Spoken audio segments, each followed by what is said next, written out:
We must free ourselves from the prison of public education and politics. If the gods listened to the prayers of men, all humankind would quickly perish. He who least needs tomorrow will most gladly greet tomorrow. Do not spoil what you have by desiring what you have not. Remember that what you now have was once among the things you only hoped for. Is God willing to prevent evil, but not able? Then he is not omnipotent. Is he able, but not willing? Then he is malevolent. Is he both able and willing? Then whence cometh evil? Is he neither able nor willing?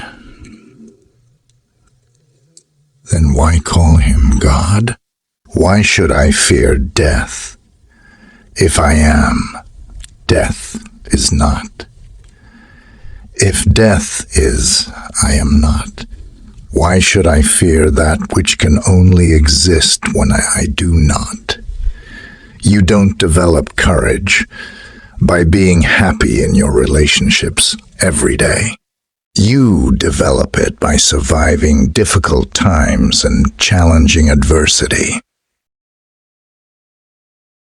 Happiness is man's greatest aim in life.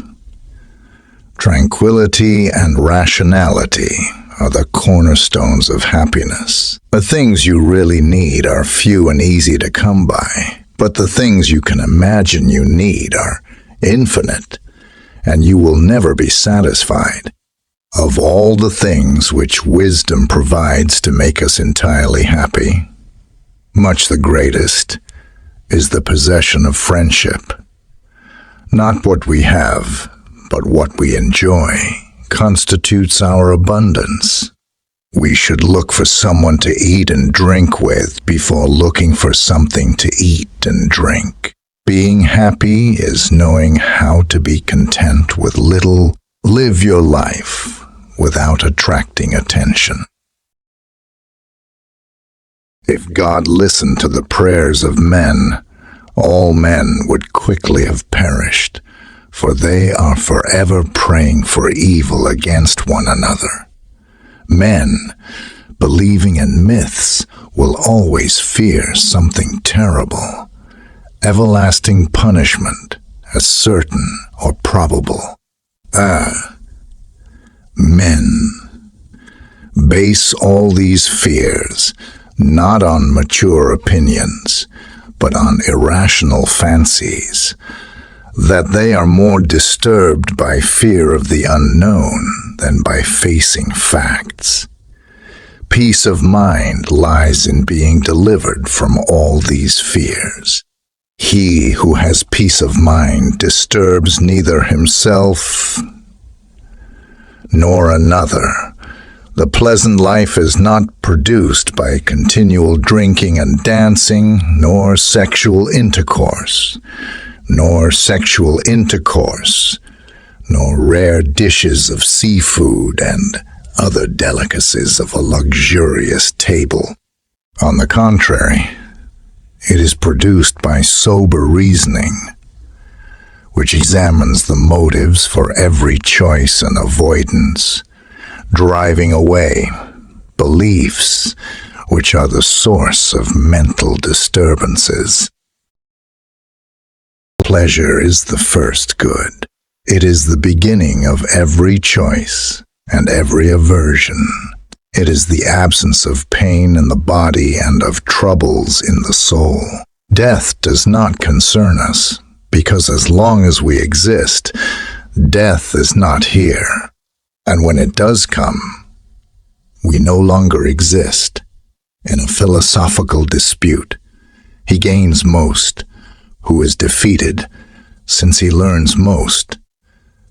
The misfortune of the wise is better than the prosperity of the fool. The greater the difficulty, the more glory in surmounting it, and the loss of false joys secures to us a much better possession of real ones.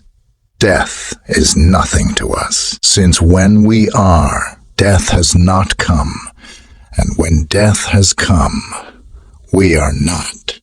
The noble soul occupies itself with wisdom and friendship. A man who causes fear cannot be free from fear. We have been born once, and there can be no second birth. For all eternity, we shall no longer be. But you, although you are not master of tomorrow, are postponing your happiness. Skillful pilots gain their reputation from storms and tempest. Luxurious food and drinks in no way protect you from harm. Wealth beyond what is natural is no more use than an overflowing container. Real value is not generated by theaters and baths, perfumes or ointments, but by philosophy. Riches do not exhilarate us so much with their possession as they torment us with their loss. Do not spoil what you have by desiring what you have not. Is he able, but not willing? Then he is malevolent. He who understands the limits of life knows that it is easy to obtain that which removes the pain of want and makes the whole of life complete and perfect. Thus, he has no longer any need of things which involve struggle. The man least dependent upon the morrow goes to meet the morrow most cheerfully. Freedom is the greatest fruit of self-sufficiency. There is no such thing as justice in the abstract. It is merely a compact between men and their various relations with each other, in whatever circumstances they may be, that they will neither injure nor be injured, nor be injured. A free life cannot acquire many possessions, because this is not easy to do without servility to mobs or monarchs. There is nothing terrible in life, for the man who realizes there is nothing terrible in death. What will happen to me if that which this desire seeks is achieved, and what if it is not? If thou wilt make a man happy, add not unto his riches, but take away from his desires. Either God wants to abolish evil and cannot, or he can and does not want to. If he wants to, but cannot, he is impotent. If he can, but does not want to, he is wicked. If, as they say, God can abolish evil and God really wants to do it, why is there evil in the world? It is better for you to be free of fear lying upon a pallet than to have a golden couch and a rich table and be full of trouble.